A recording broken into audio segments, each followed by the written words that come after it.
সকাল দেখো আমি কি করেছি, একদম কোনো কাজ করিনি, এখনও কোনো কাজ করিনি, শুধু করেছি সকালে রান্নাটা। আর এত সুন্দর ঝলমলে রোদ দেখে আমি লোভ সামলাতে পারিনি, ঝপ ঝপ করে কেচে দিয়েছি। আমার জিনিস, শ্বশুরের জিনিস, বরের জিনিস, বাচ্চার জিনিস, যা যা জিনিস ছিল একেবারে কাচার মতো সব কিছু কেচে কমপ্লিট করে নিয়েছি। তো মনটা অনেক শান্তি লাগছে এত সুন্দর ঝলমলে রোদে আমি এগুলো দিতে পেরেছি বলে। তো চলো এবার একটা একটা করে সব কাজ ছাড়বো। তো প্রথম থেকে শেষ অবধি তোমরা ভিডিওটা দেখতে থাকো। So hello everyone, good morning. কেমন আছেন সবাই? আশা করছি সবাই অনেক ভালো আছেন। সুস্মিতা ব্লগার চ্যানেলে জানাই তোমাদের সবাইকে অনেক স্বাগত জানিয়ে আজকের দিনে ব্লগটা স্টার্ট করছি। তো দেখো মানে বাপের বাড়ি থেকে চলে এসেছি, এখন এখানে আমি শ্বশুরবাড়ি জেলখানায় চলে এসেছি বলতে গেলে চলে। তো এখানে গাধার মতো খাটুনি খাটতে হবে, চলে এসেছি মানে অনেক রেহাই পেয়েছি, আর তো রেহাই পাওয়া যাবে না। তো এতদিন মানে যাই মানে দিন ছিলাম, 2-3 দিন ছিলাম, তো অনেক রেহাই পেয়েছি। ওখানে যদিও কাজ করেছি, কম করেছি বেশি করেছি তো, তবে এখানকার মতো তো অত নয়। সকালবেলা উঠে রান্না করেছি ডাল, আলু ভাতে, বেগুন ভাজা তো করে দিয়ে দিয়েছি ওদেরকে। বর ননদ কাজে গেছে, নিয়ে গেছে। আর গ্যাস পরিষ্কার করে নিচ্ছি, গ্যাসটা কিন্তু পরিষ্কারই ছিল, তাও পরিষ্কার করলাম। ভালো লাগে না রান্না করার পর যদি না গ্যাস পরিষ্কার করি। আর গ্যাসের পাশে যে টেবিলটা, এটাও একটু নোংরা মতো হয়েছিল, মানে নোংরাম বলতে কি মানে ইচ্ছা মতো মানে জিনিস এদিক ওদিক হয়েছিল, তো সেটাকে একটু পরিষ্কার করে ঝাঁটিয়ে নিলাম। এবারে দেখতে ভালো লাগছে। তো এইগুলো আর কি, ভালো লাগে না দেখলে অগোছালো হয়ে থাকলে। তো চলো এখন একটার পর একটা কাজ করতে হবে। বললাম না সকাল থেকে কোনো কাজ করিনি এখনও, ঘর ঝাঁট দেওয়া, ঘর মোছা কোনো কিছুই হয়নি, বাসন মাজা। আগে আমি জামা প্যান্টগুলো কেচে দিয়েছি, রোদ্রে রেখে নিজেকে সামলাতে পারিনি। তো ঠান্ডা কিন্তু কমেনি, সেই অবস্থায় সব করতে হবে, কি করার। সংসার তো পুরো আমার একার ঘাড়েই, আমার একাকেই সব কিছু করে সব কিছু সামলাতে হবে। A to Z সংসারের সব কাজ আমাকেই করতে হয় এত বড় সংসারে। তো এখন আমি ঝাঁটিয়ে নিচ্ছি। এখন যদিও আমার ছেলে ঘুমাচ্ছে, ঘুম থেকে ওঠেনি, তো ওই জন্য মশারি খাটানো আর বাসি বিছানাও তুলতে পারিনি। জানি না কখন উঠবে, আর ডাকছিও না। আর ঘর ঝাঁট দিয়ে মোছাটা দেখানো হলো না। আর এই যে পিছনে চলে যাচ্ছি এখানে পাতা নিতে। তো এই পাতার জালে মানে উনুনে রান্না হবে। এমনিতে বাড়িতে থাকলে, শ্বশুর বাড়িতে থাকলে বেলাতে উনুনেই রান্না করি, আর এখন করব তাই পিছন থেকে পাতা এনে এনে রাখছি। অনেকটাই পাতা রয়েছে পিছনে, নারকেল পাতা তো শুকিয়ে গেছে, সেইগুলোই আনছি, এনে এনে রাখবো। আর রাখলেই তো রান্না হবে, যা পাতা আছে 2-3 বার রান্না হবে। তো চলো মানে কাজ করি, আর তোমরা আমার কাজ দেখতে থাকো। কত পাতা আনছি তোমরা গুনতে থাকো, মানে কতবার যাচ্ছি আর আসছি এই আর কি। তো দেখো এই যে এই পাতাগুলো আনলাম। আর এখানে দেখো অনেক নোংরাও রয়েছে, মানে কলের সামনে, এইগুলো সব ফেলে দিয়ে আসলাম বাইরে। আর এদিকে অনেক বাসনও রয়েছে, সেইগুলো কিন্তু সব পরিষ্কার করতে হবে এখন। তো চলো আস্তে আস্তে বাসনগুলো মাজি, কি করার, ও এখানে তো আমার করতেই হবে। আর বাপের বাড়িতে থাকলে নিজের যেই কাজটা ভালো লাগবে না সেটা বোনকে বলতাম, নয় মার জন্য ফেলে রাখতাম। কিন্তু আমি কাজ করি, যেটা মানে আমার মা তো ওখানে বাড়িতে থাকে না, না সারাদিন বাইরে কাজ করতে করতে টাইম চলে যায়। ওখানেও করি এখানেও করি, এখানে করি ওখানে করতে আমার আরও ভালো লাগে। তো ভাবি নিজের মাকে তো একটু হেল্প করতে পারছি, তো এইভাবেই করি। তো চলো বাসন কোসনগুলো ভালো করে মেজে নিই। আর মাজা ঘষা করার পরে আবার শ্বশুর গেছে বাজারে, কি মাছ নিয়ে আনে দেখি। কাটাকুটি করতে হবে, অনেক কাজ কর্ম সকাল থেকে। পুরো ভিডিওটা পুরো রাত অবধি শেয়ার করবো, পুরো ভ্লগটা দেখো। আজকের আমার কীরকম গাধার মতো খাটুনি, আমার খাটতে হয়, কেউ আমাকে হেল্প করার নেই, সাহায্য করার মতো কেউ নেই। তো সব কিছু আমার একাই করতে হবে, কি আর পোড়া কপাল, ওই জন্য সব আমার একাই করতে হবে। তো বাসন মাজা কমপ্লিট। এখন বাসনগুলো দেখো আমি মানে ওপরে বাসন মাজার ঝাঁকাতে গুছিয়ে রেখে দিলাম। এবার কলটাকে একবার ঝাঁটিয়ে নেবো, কারণ জল রয়েছে অনেক, আর জল থাকলে স্লিপ হয়। তো 3-4 বার কল ঝাঁট দিলেও কলে স্লিপ থাকেই, এটা তো থাকবেই, কারণ কল তো সবসময় ভিজে থাকে। চলো অন্য কাজ করি। আমার হাজব্যান্ড রোজ সকালে পাখিদের খাবার দিয়ে যায়, আজকে দিয়ে যায়নি, পাখিগুলো এসে খুব জ্বালাচ্ছে, কানের মাথা খেয়ে নিচ্ছে। তো কী ভাবছো পোষা পাখি? একদমই না, এই যে দেখো চলে এলো উড়ে একদম। এরা দুটো শালিক পাখি আমার খুব প্রিয়, এদেরকে আমি সবসময় খাবার দিই, ওই জন্য আসে। আর একটা মোরগ আছে, খুব জ্বালাচ্ছে এদেরকে। তো এরা আসছে বলে, মানে মোরগটা আসছে বলে এরা খেতে পাচ্ছে না। তো দাঁড়াও ওদেরকে একটু মোরগটার একটু ব্যবস্থা করি, খুব জ্বালাচ্ছে। তো একটু ছুটে গিয়ে দাবড়েছি, পাখিগুলো ভয় পালিয়েছে। তো ওরা কিন্তু আসবে, ওরা মানে আসবে একটু পরে, ওরা চলে আসবে, সেটা নিয়ে কোনো টেনশন নেই। তো পাখিগুলো আমার খুব ভালো লাগে। এই যে সকালের খাবার ভাত, ডাল আর বেগুন ভাজা ওদেরকে দিয়েছিলাম, আর আমার জন্য অল্প রেখেছিলাম। তো চলো এটা খাওয়া দাওয়া করি, ঠিক আছে? চলো খাই। তো এই যে শ্বশুর বাজার থেকে চলে এসছে, আর খাওয়া দাওয়া করেছি, অনেক বাসন খালি হয়েছে, সেইগুলো নিয়ে আর মাছ চিংড়ি যা কাটাকুটি করার নিয়ে চলে এলাম কলে। আর একটু জল তুলে নিলাম। আর এই যে দুটো রুই মাছ এনেছে বড় বড়, তারপরে চিংড়ি এনেছে, আমুদে মাছ এনেছে। তো এইগুলোই এখন সব আমি কাটাকুটি করব। আর এই যে মাছ কাটার একটা গল্প বলি তোমাদের। এই যে বড় মাছ কাটছি না, যখন আমার বিয়ে হয়েছে তখন আমি একটা ছোটো পুঁটি মাছও কাটতে পারতাম না। তো এই নিয়ে আমার শাশুড়ির কাছে অনেক অনেক বকা খেতাম, অনেক অনেক বাজে কথা শুনেছি। তো আজ বুঝতে পারছি কেন উনি আমাকে বলেছিল, মানে বাজে কথা বা বকা কেন দিয়েছিল।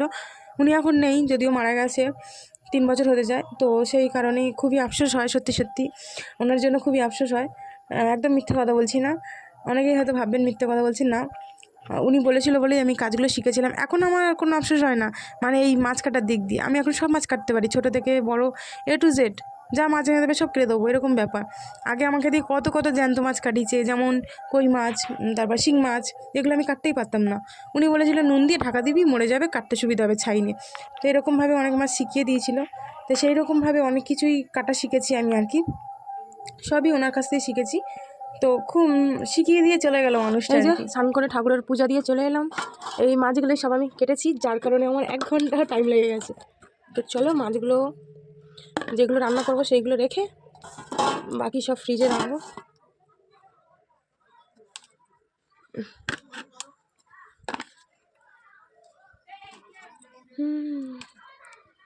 তো কোন মাছগুলো রাখবো কী করবো বুঝতে পারছি না।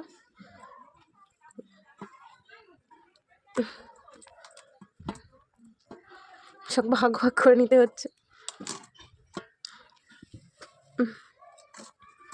আর এই ছোটো মাছগুলো দিয়ে দিই। মাছটা ভেঙে গেছে কাটতে গিয়ে, ভাঙেনি, আমার দোষেই অন্যরকম হয়ে গেছে একটু। কি করব, কটা মাছ নিলাম এবেলা আমি আর আমার শ্বশুর আমার ছেলে খাবো। তাহলে এখানে 4টে 5টা 6টা মাছের তেলটার মধ্যে দিয়ে দিই সাইডে, এর মধ্যে আর কিছু দেবো না।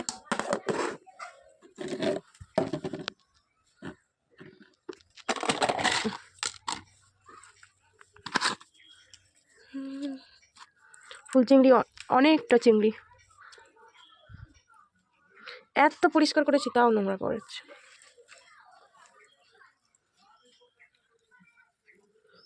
তো এইগুলো থাক, এই কটা যে রান্না করবো, আর এগুলো তুলে দিই ফ্রিজে। চলো আর একটাতে এই মাছগুলো রাখি।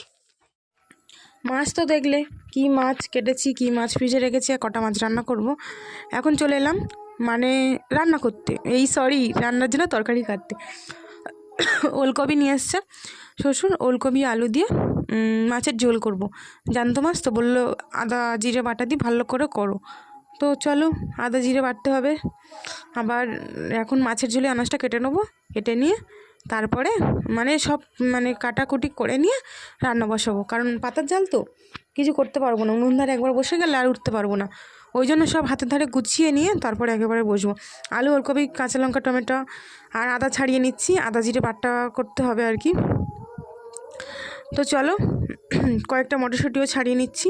মটরশুঁটি ছাড়াতে আমার অনেক ভালো লাগে না, অনেক বিরক্ত লাগে, তো ছোটো ছোটো তো বিরক্ত লাগে। আর এই যে শিল ধুয়ে নিচ্ছি, আমাদের মিক্সারটা খারাপ হয়ে গেছে, তো এর জন্য খুবই কষ্ট হয়।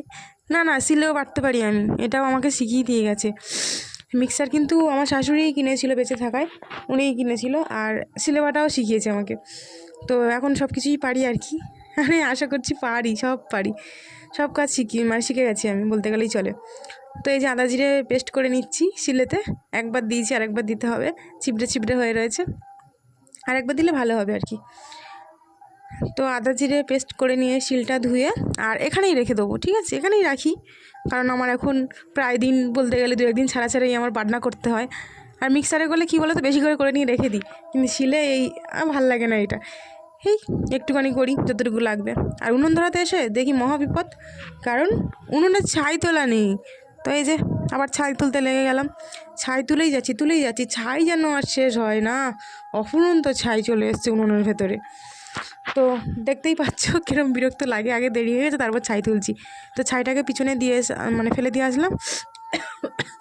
আর এই যে এখন উনুন ধরাবো। তো কাগজ পাতা দিয়ে উনুন ধরানো খুবই সহজ, আর পাতার জাল তো অসুবিধা নেই, আর উনুনটা প্রায় ধরেই যাবে বলতে গেলেই চলে, আর ধরেই গেছে। আর এখন আমি পাতা দিয়ে দেবো, আর তারপরে হাঁড়ি বসিয়ে দেবো, হাঁড়ির মধ্যে জল দেবো। হাঁড়িটা দেখো এখন দেখো কী সুন্দর চকচক চকচক করছে, আর যেই ভাত হয়ে যাবে হাঁড়িটা দেখো পুরো কালো হয়ে গেছে। তো উনুনে রান্না করলে এই এক সমস্যা, কালো হয়ে যায় সব কিছু। আর এখানে দেখো সব আনাজ কেটে নিয়েছি অনেকটা পরে, এখন অনেক কেটে গুছিয়ে নিয়ে এসেছি। এই যে মাছ নুন হলুদ মাখিয়ে রেখে দিয়েছি, আর ফুল চিংড়ি রেখে দিয়েছি, আর এদিকে সব মাছের ঝোলের আনাজ চচ্চড়ি রান্না যে ঝুড়িতে, এটা দেখানো হয়নি আগে। আর ওদিকে আমার শ্বশুর শিম কাটছে, শিম ভাজা করার জন্য, মানে বাগান থেকে শিম এনেছে, আমি বললাম কেটে দাও, তা উনি কাটছে শিম। আর এদিকে আমি রান্না করছি, চলো রান্না বান্নাগুলো ছাড়ি।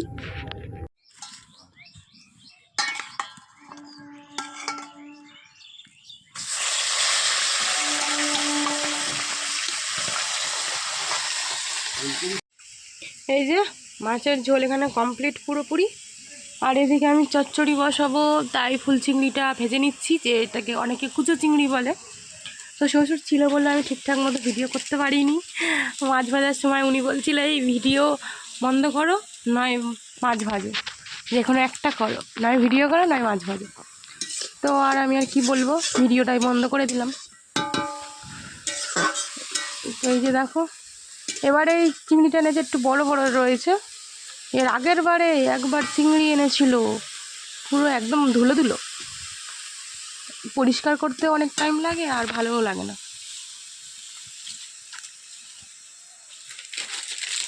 আর পাতার জাল শুধু লিবে যাচ্ছে। এই যে সিম কেটে দিয়েছে, সিম ভাজি হবে।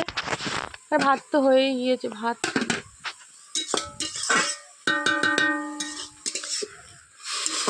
এত ধোঁয়া উঠছে দেখাই যায় না, দেখলে? যারা যারা এই চিংড়িটাকে চেনে তারা ঠিক বুঝতে পারবে।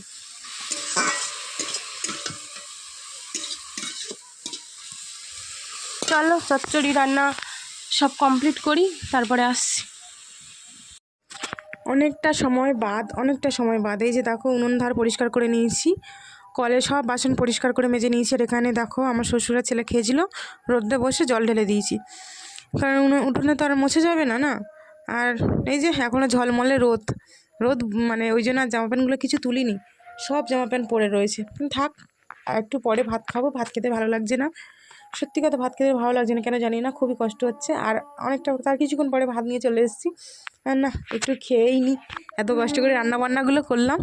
এই যে দেখো সিম ভাজা দিয়ে এখন আমি খাবো। আর এই সিম ভাজাটা আমার ছেলে দেখি আজকের অনেক পছন্দ করেছে। সিম ভাজা বলছি, সিম ভাজা চচ্চড়ি আর মাছের ঝোল, আর অল্প করেই ভাত নিয়েছি, দেখেই বুঝতে পারছো খাওয়ার কত আমার ইচ্ছা, যার কারণে আমি এত ভাত নিয়েছি। তো এখন শিম ভাজা দিয়ে খাই। তো শিমের একটা শীষ দেখতে পেলাম, এটাকে আমি ফেলে দেবো, কারণ শিমের শীষ আমার একদম পছন্দ হয় না, মানে শিরা। তো এটাকে ফেলে দিয়ে তারপরে শিম খাবো। আর আমি ভাত খাই, তোমরা দেখো আজকে রান্নাগুলো কীরকম হয়েছে বলো। আর তোমাদের একটা জিনিস দেখাবো, জিনিসটা দেখলে তোমাদের ভালো লাগবে না, এক্ষুনি দেখাবো। এই যে দেখো হাতের কি অবস্থা, প্লিজ কেউ বাজে কমেন্ট করো না, মনে মনে ভেবেও না। কালী বাসন মেজেছি তো এরকমই হয়ে গেছে, উনুনে রান্না করলেই এরকম হয়ে যায় হাত, আর বাসন মাজলে। আর আমি খেতে বসেছি, এখনই আমার চোখে পড়েছে। কি করব, খেতে বসেছি, উঠে গিয়ে কি পরিষ্কার করবো নখ, সেটা দেওয়া সম্ভব না। আর এই যে মাছের ঝোল খাওয়ার পরে যদি একটু আচার না খাই, আমার গাল থেকে আস্তে আস্তে গন্ধ বার হয়, আমার যেন এটা মনে হয় কেমন লাগে, গালটা বিচ্ছিরি। এই জন্য একটু আচার নিয়ে চলে এলাম। খাওয়া দাওয়া কমপ্লিট করে ঘরে চলে এলাম, এই যে জানলা বন্ধ করে দিচ্ছি। এবারে বিছানাটা মানে গুছানো আছে, তো এবার আমি চটকে দেবো, মানে সব তো খুলতে হবে না, ব্ল্যাঙ্কেট খুলতে হবে, গায়ে দেবো, বালিশ ভাঙতে হবে, অনেক জ্বালা। আমার খুব কষ্ট লাগে কিন্তু এইগুলো, বিছানা পরিষ্কার থাকলে যদি কেউ আমার বিছানা চটকিয়ে দেয়, কষ্ট হচ্ছে ঠান্ডায়। আর এই যে শুয়ে পড়লাম, চলো একটু রেস্ট নিই, সন্ধেবেলা দেখা হচ্ছে। আর আমার বাবু আর আমার শ্বশুর ওই ঘরে শুয়েছে, আর এই ঘরে আমি একা, চলো এইটুখানি ঘুমিয়ে নিই। আর সন্ধ্যেবেলা আমার বর নিয়ে এসছে ফুচকা, তো কেমন লাগে বলো, যদি বরেরা কাজে থেকে ফেরার সময় একটু ফুচকা, একটু চানা, একটু ভালো ভালো খাবার নিয়ে আসে, আমার তো খুবই ভালো লাগে। এনে আমাকে ডাকছে, এই সুস্মিতা ওঠো ওঠো ওঠো। বলছি বাবা কি হলো, এই যে দেখো কী এনেছি। তো খুবই আনন্দ, তাদের করে ঘুম ভেঙে দিলাম। আর তার কিছুক্ষণ পরে টিফিন খাওয়া হচ্ছে, মুড়ি আর নিমকি, সিঙ্গারা, চপ। তো এই যে আজকের আমাদের টিফিন। কেমন লাগলো আজকের ভিডিও বলে যেও। আজকের পর্যন্ত tata, bye bye, good night, সবাইকে ভালো থেকো।